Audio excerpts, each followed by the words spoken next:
it's July, so Leah and I want to wish all of you a happy Disability Pride Month.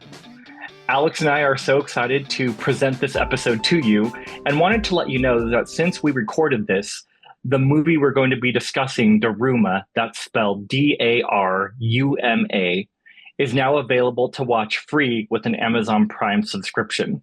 You can go to the App Store and download the All for Access app. That's ALL, the number 4, Access, ACCESS, All for Access app.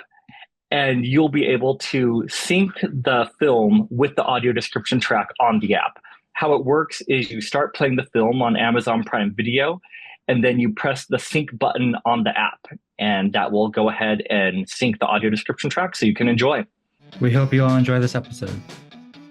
What's up, everyone, and welcome back to another episode of The Dark Room, where two blind cinephiles illuminate the sided. I'm Lee Pugsley. I'm Alex Howard. And this is a podcast hosted by two legally blind guys for film lovers of all abilities. And today, I am super excited about the episode that we have planned. In our podcast, we typically tend to focus on things related to the blind and low vision experience, since both me and Alex are in that community. But we also want to bring awareness to the disability community at large, because we are part of a greater community as well. And there's a lot that we can learn from hearing other perspectives and learning about other people's walks of life. So with that being said, we're going to go ahead and introduce our guests for today. We have John Lawson and Tobias Forrest on our podcast today. So excited to have you guys. Thanks so much for having us. Yeah, thanks a lot. We really appreciate it. And to give you a bit of background on who they are, both of them are filmmakers, actors, producers, and they have recently completed a film called DARUMA, which is a really great film that has really nice, authentic disability representation. It premiered at Dances with Films, played at Slam Dance, and has also played the festival circuit in other festivals as well. Once again, John and Toby, thank you so much for being here. And as we start out, just to give the listener an idea of who you are, we were wondering if you'd be able to share a little bit about your journey with disability.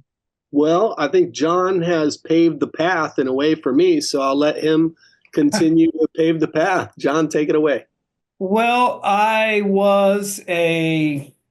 guess, where do I start? Well, my mommy and daddy. No, I was injured in an electrical accident over 38 years ago. I was working with a company that painted above ground water tanks and working a real job, as my dad used to say, in between acting and concert piano playing jobs. I started playing piano when I was 3, started taking lessons when I was 4, and studied piano continuously for 18 years, classical piano. So it was working and performing is all I've ever done. And I was working with this job painting above ground water tanks, and where an electric line was brought in close to, and I had an aluminum extension pole extended about 17 feet that arced over to the back of the pole. We were on a scaffold about 30 feet up in the air. And I spent the next 4.5 months in the North Carolina J.C. Burn Center, and they amputated my left hand and most of my arm that night. And then about 1 month later, and I got hurt on February the 4th, and about 1 month later, they amputated my right hand. So I lost both hands in an electrical accident. And I thought, hey, you know what? I was an actor. I'm a trained actor before I lost my hands. So this should be great. I'll be a trained actor with no hands, and I'll get all kinds of jobs because there's nobody else out there like that. Little did I know that that would then lead to 38 years as an advocate for people with disabilities in front of behind the camera. And that's what I've done with a few acting jobs here and there. And you said that was 38 years ago that you 38 years ago, February the 4th, 1987. Wow, that's amazing. And thank you for all the work and advocacy that you've been doing. Well, when I first started, we'll say 38 years ago, it was about 0.9% across all scripted television shows, and that was just the 3 networks at the time, that it was about 0.9% were the number of scripted actors with disabilities. And of course, about 99% of those were done by able-bodied actors.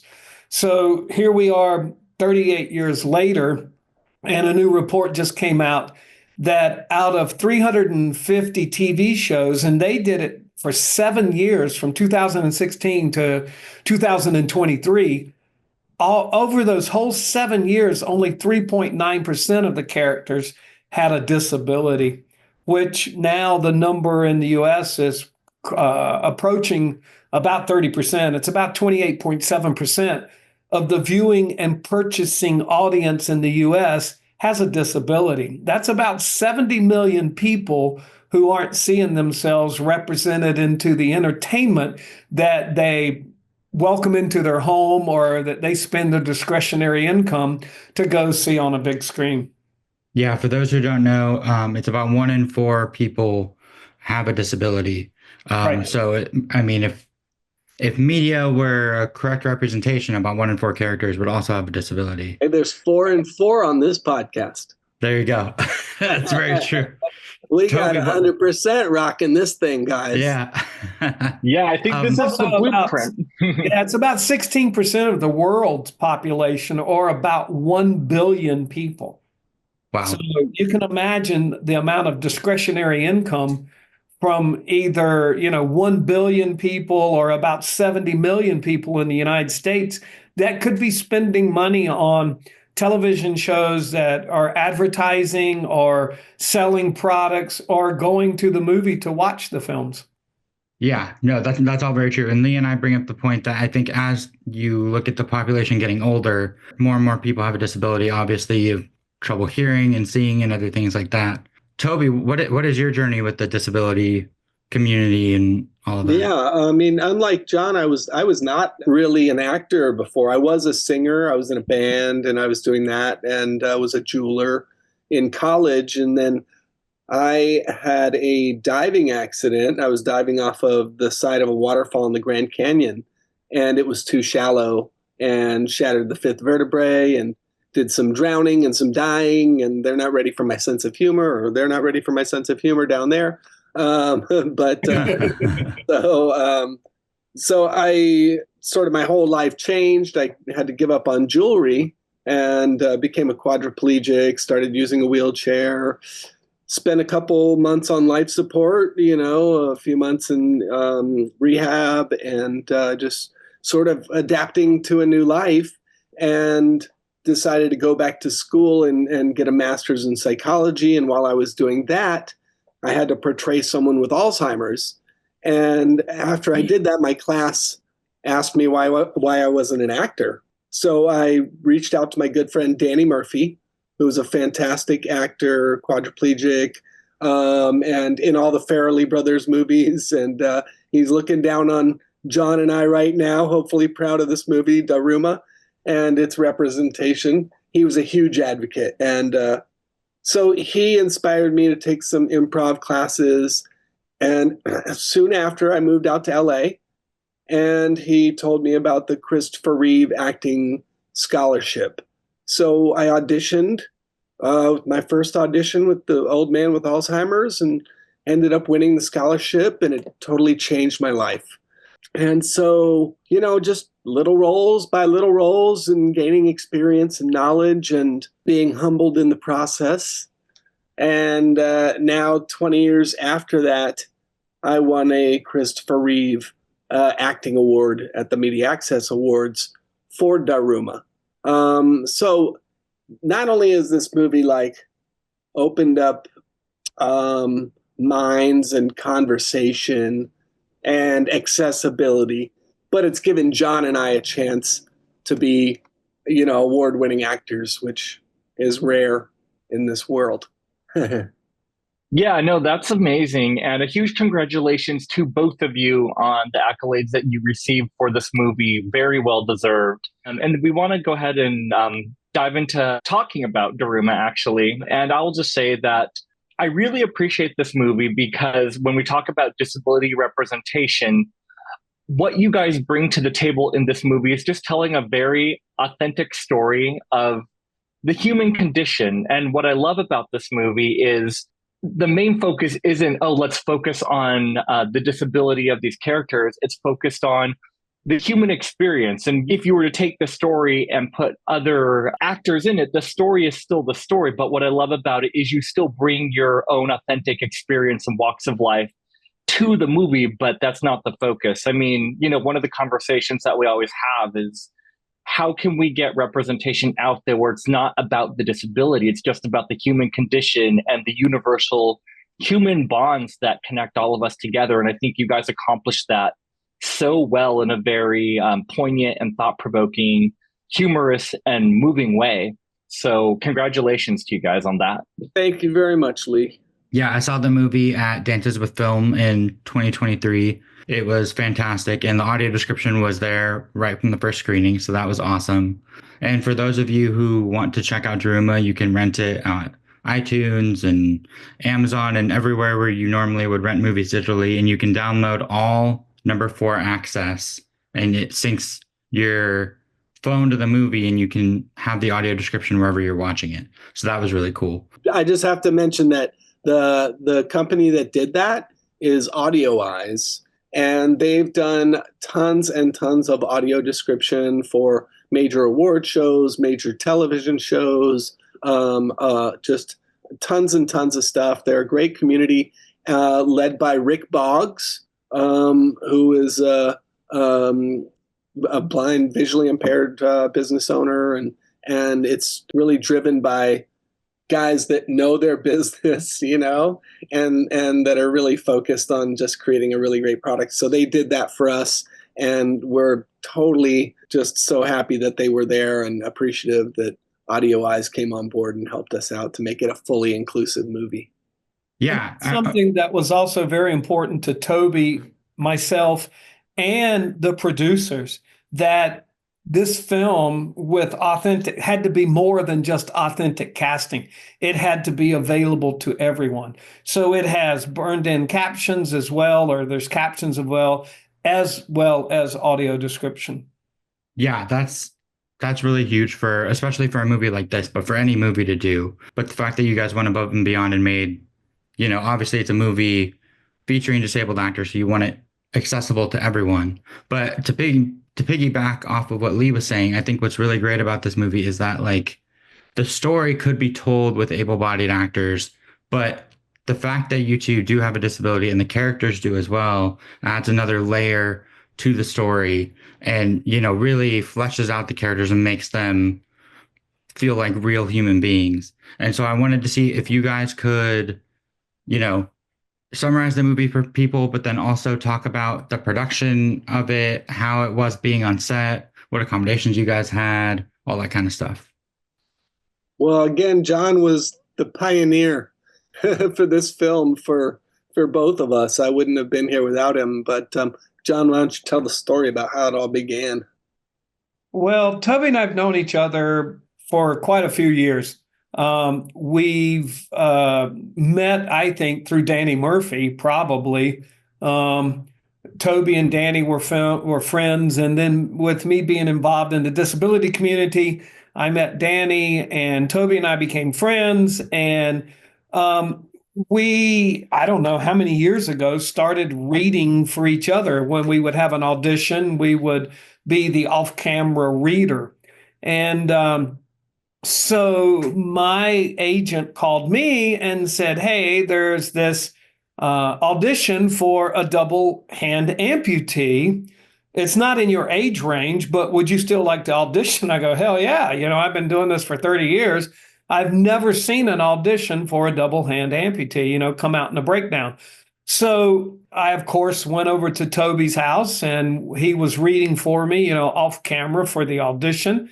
And I told Toby, I said, you should audition for the guy in the wheelchair, because it was a guy with no hands and a guy in a wheelchair for the film.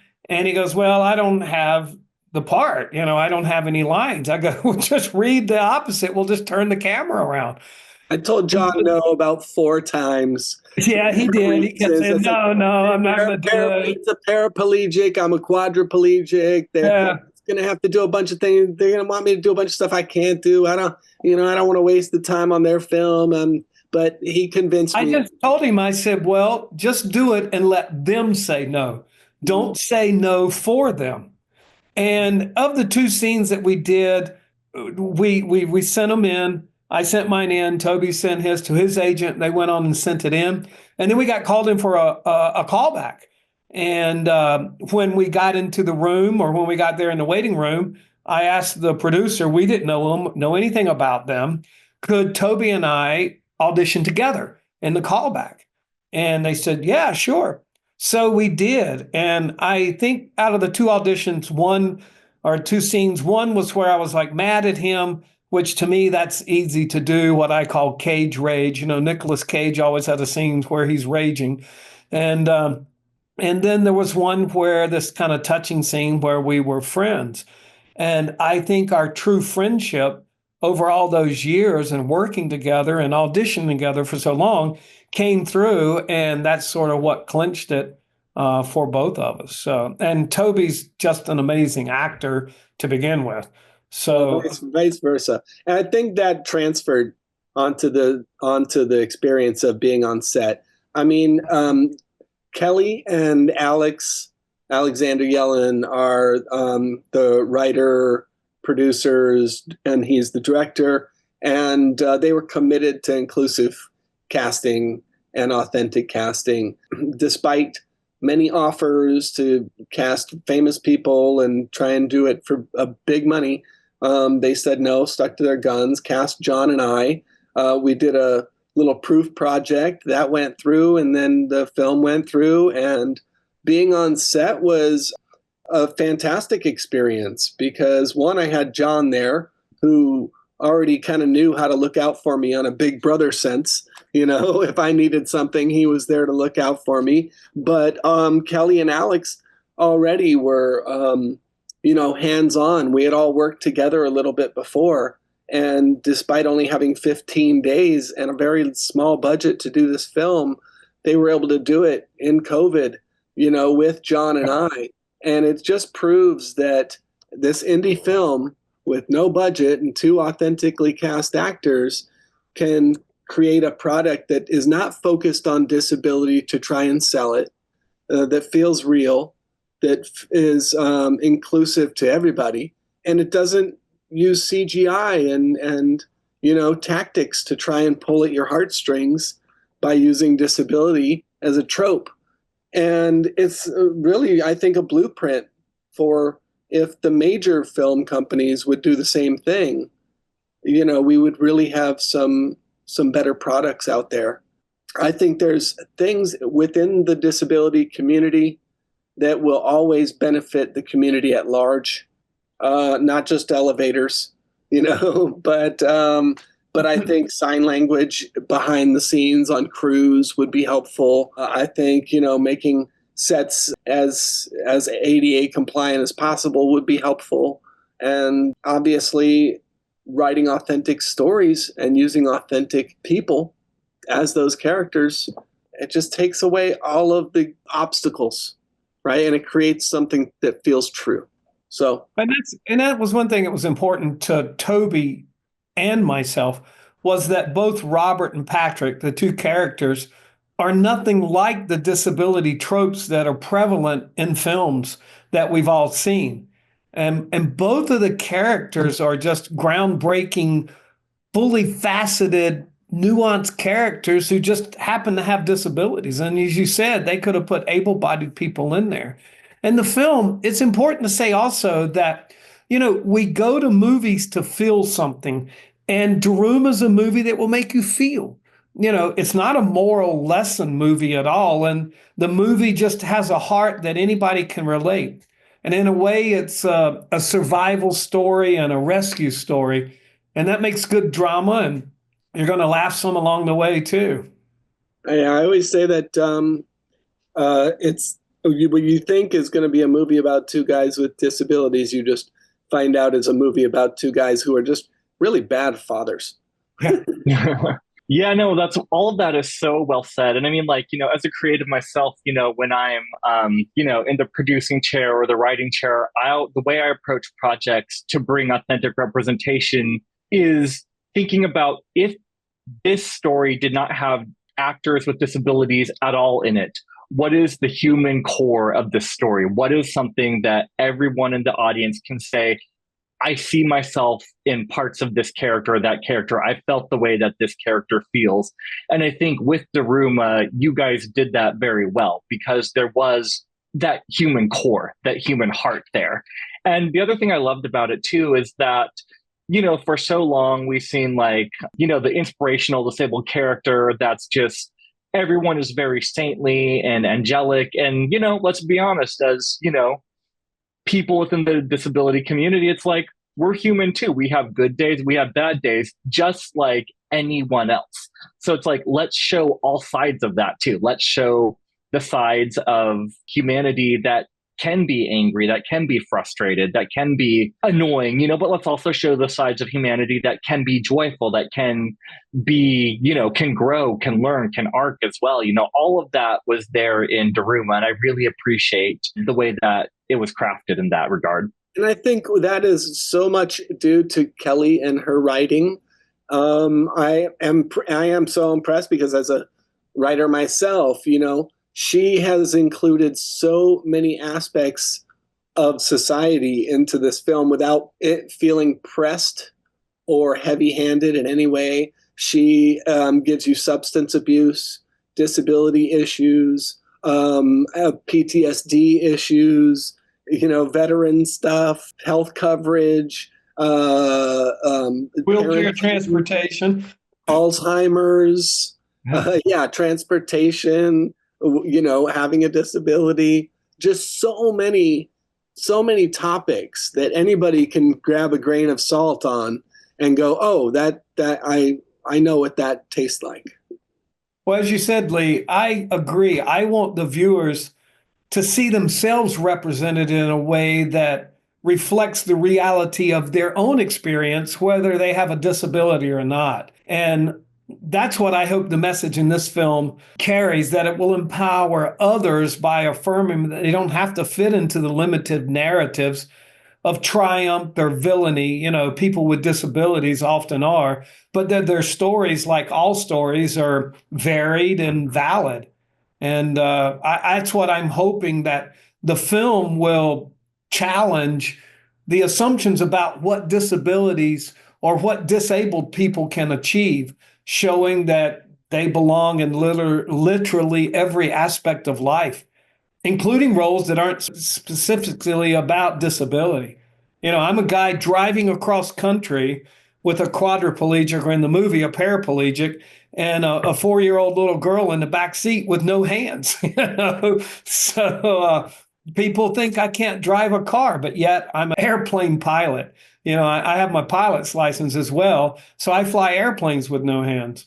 Yeah, and as Lee was saying, I think to reemphasize what you were saying, what makes this movie so great is that your characters have disabilities, obviously, but you know, they have flaws. They are human, obviously. That, you know, there's drinking and, you know, all the flaws that you would find in a normal character, and also the things that make you care about the character too. Just a fully fleshed out, well-rounded, you know, person, which a lot of disabled roles don't normally get that. Now, as we kind of talk about getting this out to the public, I'm curious to know, were there any challenges when you guys would approach different producers or festivals or distributors about their hesitation with thinking that this could reach an audience? Well, that's more probably a question for Alex or Kelly, as they were the producers that mostly dealt with that. But just from a secondary point of view, I can tell you that they did have quite the struggle. You know, independent film by itself is a struggle. Mm-hmm. And trying to get it out into the world is, because everybody just thinks, oh, if you get on a channel or a streamer, that, oh, you're successful. But most of those people don't want to pay anything. You know, nobody wanted to do an acquisition and just buy the film outright. So Kelly and Alex took it upon themselves. They did sign with one distributor, which is now on Apple and Amazon and other, you know, streaming services. But the idea was to be able to sell it, so you can go on and make another film, which didn't exactly happen. So Kelly took it upon herself. We had a limited theatrical, and we released in streaming and theatrical at the same time. So we were in New York, Washington, D.C., Chicago, where we played in theaters there. We had a limited theatrical run as well. And that's with Peter Farrelly coming on board as, in name as an executive producer, and with that support and that sort of endorsement. So it's a difficult world to get the product out there. And I think also nowadays so much has to be put into the press and the getting it out there, and that's probably just as expensive as the movie itself. Well, you can take Anora, that won an Oscar. That was an independent film, Anora, and it had a $6 million budget as an independent film, but they spent $18 million, 3 times their budget, on marketing for them to end up winning an Oscar. Yeah, it's the struggle is real, and that's why I always hear that like marketing budgets are usually double the budget of production, if not more. And Anora is a great example of that point being proven. So then I'm curious to know, with where we are at now within authentic disability representation on screen and even behind the scenes, I guess we'll throw that in there as well. What is your analysis of the current state of disability representation in the industry? And what do you think it looks like to move forward? How do we do that now? I mean, I think it's still choppy waters. I see some awesome representation, right? I mean, I see it in animation now. There's even some great shows like Jurassic Park, right, that has a character with a limb difference, and the actress that portrays that, is authentically cast. And I'm sure they reach out, hopefully, and get the knowledge from her. There's, a show Pulse on Netflix that has a great authentically cast, main character. John and I were authentically cast, in the first film that apparently has, 2 authentically cast actors in the 2 main parts, which is surprising. I see also opportunities that are lost.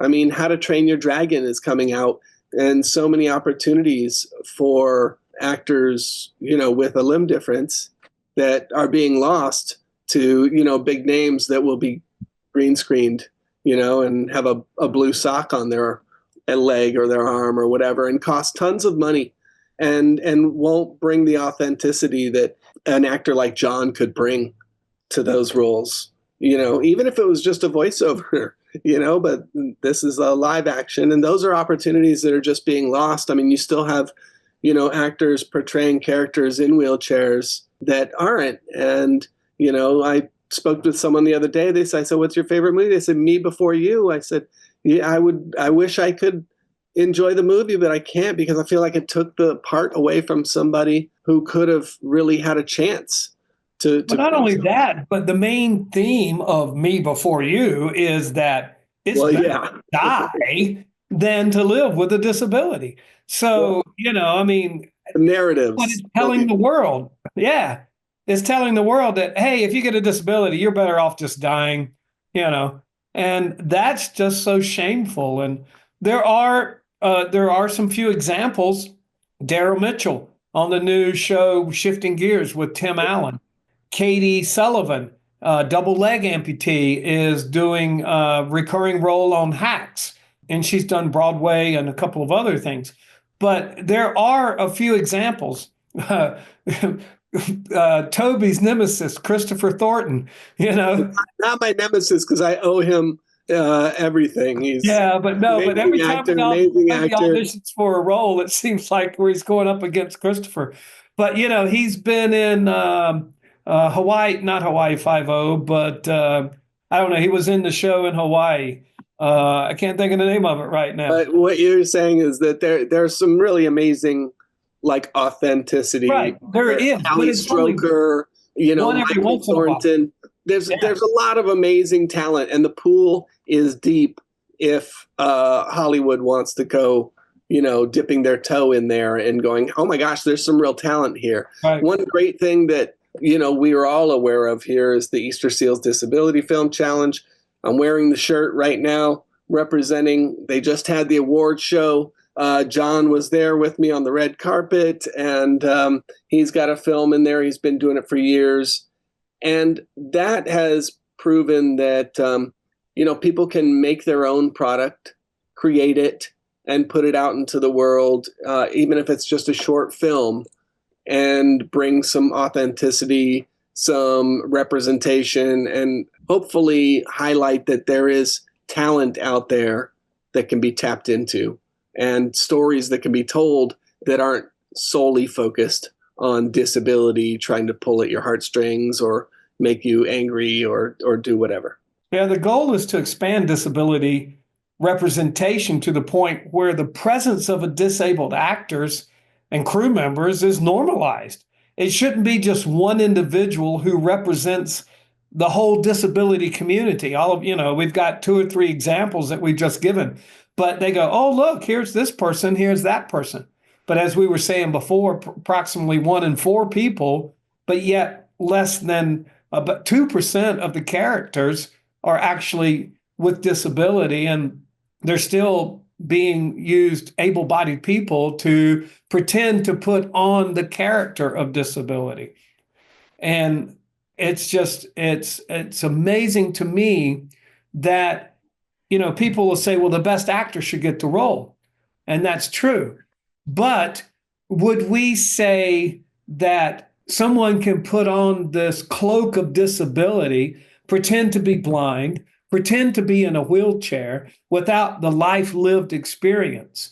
But if we replaced, David Radcliffe had a really great observation recently, that if you replace disability with any race that you want to use and say that character put on that cloak of race, would we still be okay with that?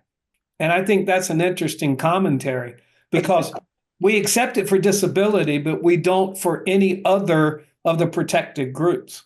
I think also the big argument against this actor should have the role and, is having a disability really acting, any of these questions. One of the big rebuttals is that, like, the only jobs that actors with disabilities are considered for are the ones that are specifically written for those actors with disabilities. Right. So these other actors are open up to 100% of roles or 90% of roles, whereas we are very limited, to maybe that 2% of roles that are written to have a disability, and then even less specifically for the one that we do have. So while I will very rarely ever be considered to be brought in for just an uncle, unless it says uncle in wheelchair, or, firefighter, unless it says firefighter in a wheelchair.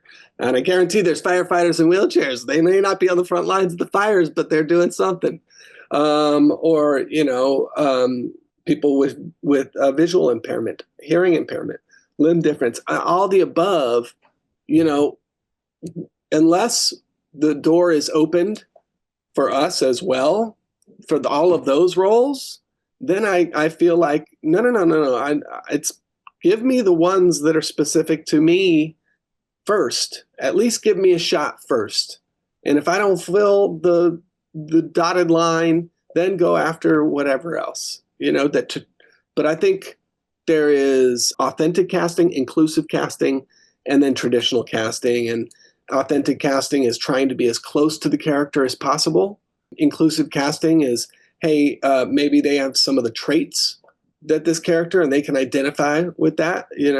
I may not have this disability, but I'm similar to it and I can identify with it. Or, classic, which is just let me grab somebody and throw them in that and give them limited training. One of the ones that Lee and I bring up a lot is Wicked with Marissa Bodie. That was one of the big blockbusters that had authentic casting. Correct. She was actually at the Easter Seals Disability Film Challenge as well and gave one of the awards. I have a reverse question for you guys, because as somebody who's done a lot of audio description and I have a lot of blind and visually impaired friends, what is it like for you guys on your end? I mean, there's shows like Daredevil. There's, countless other shows that really incorporate blindness as a tool for the film, right? As a plot tool. When there's so many where everybody goes blind, right? Or something like that. And films that do that have a huge opportunity to then include people from that community. But do they? I mean, is there a record of that? For me, I'm fine with Daredevil not doing that, just because Charlie Cox is so good. I feel like he got the blessing because he got an award from, I think it was the American Council for the Blind. One of the blind organizations gave him an award after season 1. And a blind person, I don't think, could do a lot of the choreography. I mean, he's kind of like a superhero blind character. But I mean, a movie like See for Me, which we've talked about before, it's a home invasion horror movie, with the main character being blind. And that's a great movie because the character is flawed. Like with your guys, it's a well-rounded, real person, authentically cast. But I think even in the blind community, it's also very rare. Lee, you're an actor. You could probably answer this better than I can. Yeah, so I come at it from two different perspectives. The first one is, as an actor, it is frustrating to me because with blind and low vision actors, while there have been improvements, like I guess one of the best examples lately is All the Light We Cannot See, the Netflix show that came out recently. They cast a blind actress for that role, and that's wonderful. But as an actor, I've gone out on auditions, and the role that I auditioned for was cast with a fully abled actor, playing blind. And so that's a little frustrating to me. And kind of like you said, Toby, it's not so much that I have any entitlement or ownership over this role, but if you're not going to cast me, at least cast someone within the authentic disability community that has, blindness or low vision. And, if you really auditioned every single actor who's blind or low vision that you could find, I guess it's like, what can I say about that? But it would be nice to see those roles going to people within the blind and low vision communities. And then from a purely viewership point of view, when I watch films or TV shows that have blind characters in it and they're not authentically portrayed, there's certain moments in them that sometimes I'm able to pick up on, like, oh, the way that they're swinging their cane or the way that they're doing this or that, it comes across inauthentic to me. And once again, the average audience member may not pick up on that in the same way that like me or Alex would pick up on that. But it also kind of maybe reinforces the idea of this is how, blind or low vision people interact with the world, or this is how they operate, when maybe that's not an authentic representation of it. So then we have more education, I guess, to help people understand, your perception of what you see on screen isn't always exactly how it is. So, well, you have a life experience that exactly. I do liken it sometimes to, when I see a military film and they salute with their hand in a very weird way. And I went to military school, so I'm like, how did they not just do the work to even know how to salute correctly? That drives me crazy. For us, we see those discrepancies, but I think most of society doesn't, right? Because we're uneducated on the whole, or miseducated because of the history of it all. In the 1940s, Stanley Kramer made a movie called The Men, which he cast Marlon Brando in. And every other character was an authentically cast character. They were all guys who are paraplegics. And he did that back in the 1940s, going, hey, well, I need this guy to play the main character, but I'm going to fill everything else around with authenticity to make it as, real and opportunistic as possible. Things that were happening in the 1940s are still not even necessarily happening now, 80 years later. Harold Russell, who's a good friend of John Lawson, obviously paved the way for so many amazing people, won 2 Oscars. That was a very, very long time ago, for playing a guy with authentically cast without 2 arms. And why that hasn't even been an opportunity in almost 100 years is like beyond me. And we haven't even brought up Coda either. Coda was a big milestone as well. Yeah. I'm a big horror fan. So one of my favorite Nightmare on Elm Street kills was a deaf character. He like turned up the hearing aid and like it was a big cheesy thing. But one of the reasons why it's my favorite is because it's, about someone with a disability. And I'm like, we could and I'm sure that actor wasn't disabled. It was back in the 80s. Sure. But Texas Chainsaw Massacre has character in a wheelchair. I'm sure I'd be shocked if that actor was authentically cast. One of the Friday the 13th movies has an actor in a wheelchair. Like, there are so many comedies about a group of friends or horror movies about a group of friends. Like, have one of them authentically cast with someone with a disability, and you could have a lot of fun with that. Yeah.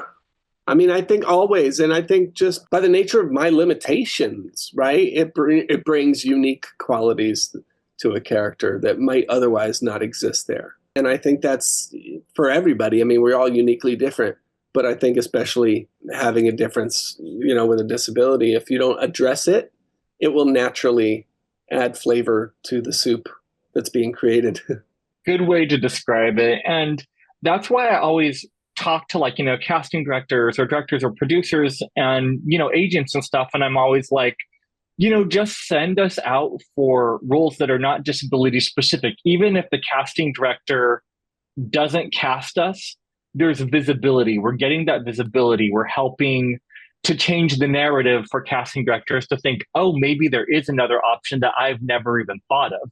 And the more that you see people from all these different walks of life with various disabilities, the more you see, to your point, those unique qualities and those unique flavors that can be brought to a role that, casting may have never thought of to begin with, but they're never going to know if we don't get that visibility out there.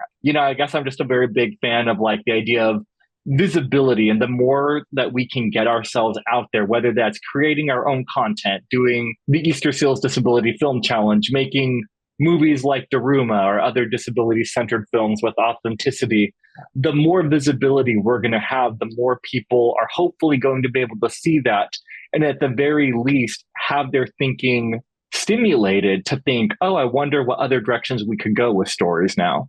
That's really true. I've been with my manager now for close to 20 years. And 20 years ago, he said, I can certainly, he gets all the same breakdowns as an agent. And at the time, I didn't have an agent. And he goes, I can submit you for amputee roles when they come up, but I think you're a great actor. He had seen me in something and said, I can just submit you for anything that's your age and character. And just 5 weeks ago, he submitted me for a role it's a co-star role in the Amazon TV show Fallout. And it wasn't an amputee role. It was just for a guy my age. And I auditioned as an amputee and I got the role. It wasn't written for an amputee. It was just written for an old guy. So that's what I tell him. Just submit me for the old creepy guy and I can get the role. So, and that's what he's done. And now I've done 3 more auditions. 2 of them were non-disability specific and 1 was. And I'm waiting to hear back from 2 of those, hopefully this week. So 1 was amputee specific for an arm amputee, and 1 was not. So I'm waiting to hear back on both of those. But he has always submitted me for just my character type and age range. I like that you said old creepy guy is authentic casting for you. It is. It's authentic casting for me. That's inclusive right there. Yeah. Right, and that's season 2 of Fallout? Yeah, season 2. Yeah. That's awesome. Congratulations. Yeah, I can't disclose anything because of an NDA, but I'm in episode 7. I can tell you that. You don't want any fallout from saying the wrong thing. Exactly. We also wanted to ask you guys, so on the set of Daruma, were there people behind the scenes and stuff with disabilities as well, or was it just you 2? No, we had some people with disabilities as well in the crew. We had some guy in costuming. I can't remember now. It's been a while. But we shot this during COVID.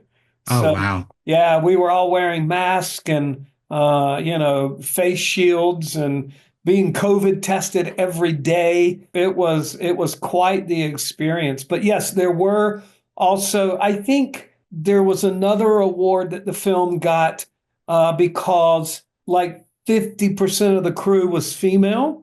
So it was, I've forgotten all the different awards that have been won. But yeah, there were also people with disabilities behind the camera as well. That's great. And, once again, one of the things that I always try to encourage people on both sides, whether fully abled or disabled, is integrate, cast and crews together so that way that people that are fully abled have the experience of working with people that have disabilities to see just the unique giftings and skill sets that they can bring to the table. So that way it's no longer like, oh, we're afraid of this, or we don't know how to interact with people with disabilities on a set. But it's like, how are you going to learn unless you bring people on the crews and in front of the camera that have disabilities that you can, work with and find that common bond and just realize at the end of the day, we're all just humans working on creating some good art. At least that's the goal. Exactly. And that applies also to just the average person on the street. Michelle Obama, the former first lady, had a really cool quote that I remember. She said, "For so many people, television and movies may be the only way they understand people who aren't like them." And that goes across race, age, disability, and everything else. That's how we learn about other people, is by that entertainment, by that product that we bring into our house, that we allow into our living room, that we watch every day. So not just on set, but as you said, in front of the camera, that we learn the same thing. So I think that's just an important point, Lee. Yeah, you guys, the great part is you get it. Sometimes it requires a little bit of explanation, but the good part is that with entertainment, films like DARUMA, at the very least, what we can do is create conversations. And those conversations, hopefully about inclusion, disability, all the above. But I think for John and I, at the very least, what we hope is that, a father and a daughter can go to this movie or watch this movie and be able to have a conversation that maybe they haven't had for, an entire lifetime, and repair relationships. And that's on the personal level, but on the profound level is that hopefully we can create conversations in society about, hey, job opportunities for people with disabilities is disparaging low in this entertainment industry. And hey, the stories that we're being told are not authentic stories and are kind of being manipulative with the use of disability. There's just such a broad spectrum of conversations that can be created through entertainment industry and through film and media. And hopefully that is what educates and inspires people to make some changes. The common tropes that we've seen since the beginning, DARUMA is the first film in the history of U.S. filmmaking where both of the lead characters have been authentically cast with disabilities, but the film's not about disability at all. And historically, we've seen films and television shows with what's been labeled as the inspirational supercrip, the trope where the person with disability is a heroic figure that overcomes their disability, in extraordinary ways. And they intend to be inspiring. Oh, look, that guy, with no hands can fly an airplane. Or either it's the tragic victim, the trope where the character with disabilities is portrayed as someone in life primarily defined by suffering or loss, such as in Me Before You. And then my favorite is the disabled villain. And it's often seen in television where this is where the character's disability is with villainy, like a pirate with a hook, or missing a leg, or something about his disability. James Don't you dare Bond. say Darth Vader. Don't you dare say Darth Vader. Yeah, well, he was an amputee. So most powerful guy in the universe says that. Yeah. And all he was doing was trying to find his son. It's a father-son story. So No, I always say Star Wars is about an amputee father trying to get his amputee son into the family business into the family business. Yeah. Exactly. So that's where DARUMA's been so groundbreaking. And I probably shouldn't say this, but it was a little discouraging to me to be at the Easter Seals Disability Film Challenge award show where there's a large group of disabled people with so many different disabilities. And I had two people come up to me and tell me they hadn't seen the film yet. And I go, well, just go to Amazon, go to Apple. You can watch it. It's right there. Oh, I've been wanting to see it and I just haven't yet. So it was just a little disheartening in a way for a few moments that here we have this disability community out there beating the drum for authentic representation. We create a product for that, but yet the people in the disability community, now this is just a small number and it wasn't some big number of people, but still have not seen the film. I mean, you bring up a very good point with that too, is that, being part of the disabled community, if we want to see more content being made in authentic ways, then we also have to be the ones, first of all, that champion it and support it and spread the word about it too. Because if we can't even do that within our own community, how can we expect people outside our community to take interest in it as well? Well, thank you guys for doing that today, because that's exactly what you're walking your talk, Lee, by sharing this with your community and John and I's experience. And so can't thank you and Alex enough for putting this together and having us here. Yeah, I appreciate it. Yeah, it's been our pleasure to have you guys on the show. And, once again, congratulations on this accomplishment, because it is so significant that DARUMA was made, and just the authenticity with, two leads being authentically cast with disabilities. That's huge. And hopefully, like you said, it's a blueprint to take disability representation further, and people will see this and see the endless possibilities and the creative ways stories can be told that are still very human and very affecting. So once again, congratulations to you guys on that. And we really appreciate you taking the time to chat with us today. Yeah, thank you so much. Yeah, congratulations on all this. It was definitely our pleasure, and I appreciate it a lot. Thank you so much for having us. Yeah, congratulations on all the success. And I just wanted to give you guys an opportunity. Obviously, we want to promote DARUMA, but do you guys have any other projects you'd like to promote that you're working on or coming out soon? I don't. As we've talked at the beginning of the podcast, less than 2% of the characters in film and television have a disability. So I've been very fortunate. I think it's been the last 5 weeks, I've had 4 auditions. So that is unreal. But like I said, 2 of those were disability specific and the other 2 were not. So hopefully I hear something back here this week, and maybe I'll have something to talk about later. But you got Fallout Season 2, Episode 7. Yes, I do have Fallout Season 2, Episode 7. So you can watch for me when that comes out on Amazon, whenever that is. They did wrap production a couple of weeks ago, so it should be out in this fall, I presume. Yeah, my most recent thing was a stint on FBI Most Wanted. Finally, I don't want to spoiler alert, but something important finally got to happen in my life as an actor. Something we all want to do. And then I've been doing some voiceover jobs. I have a guest starring spot on Season 2 for Universal Basic Guys.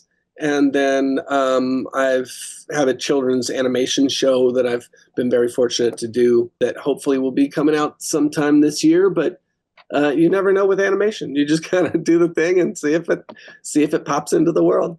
But yeah, John and I, we just hang on. We catch the waves of opportunity, enjoy the ride, learn as much as we can, paddle back out, and put in the work. Great perspective to have. And then if people wanted to follow you guys on social media, can they find you there?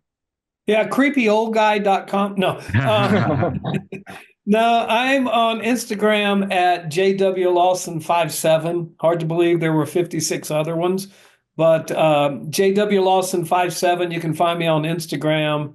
And I think I'm not on the X thing, but I am on whatever the other one is. I can't even think of the name of it. I do social media, but most of it's on Instagram. So you can find me there. I think the most important thing is to IMDb John and myself, get the star meter up. But I'm on Instagram, Tobias Easy Forrest, EASY. That's my middle name. It's not really my description. But if I've ever seen him around a bunch of women, you wouldn't say that. No, but I'm also friends with John. So find him and then find me through him, because that's how DARUMA did it.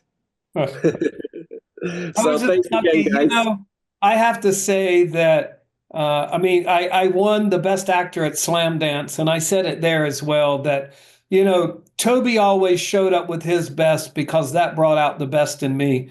And I was so fortunate to get to work with my best friend, but to work with such an amazing actor made me work harder to make sure that, we would both be giving our best. And Toby always showed up with his best. And that was, to me, was amazing. John, your money's in the mail. Don't worry. Thank you. I need that. I've only had one job, so yeah, thanks. I'll stop by and pick it up. We only live about 1.5 miles from each other, so we're real the next reading. Yeah. So you guys are in Los Angeles? I'm sure, I notice you guys are the same way. You're buddies. So thanks for having us on your show where the four of us can represent. Absolutely. And for those listeners out there, you should check out DARUMA. You can get it on Google Play, YouTube, Amazon, Apple. And once again, you can download the All for Access app and get audio description with it as well. But really, really enjoyable, really heartwarming, just really authentic as well. So check out DARUMA. And if you guys have any questions for me or Alex on anything we discussed today, you can reach us at darkroomfilmcast@gmail.com. Once again, that's darkroomfilmcast@gmail.com. And you can also follow us on YouTube and Instagram as well. And we'd also like to thank Matt Lauterbach at All Senses Go for making transcripts of this episode possible, as well as Blind Can for helping out with editing. And thank you so much for listening today, and we will see you here next time on The Dark Room. Take care, guys.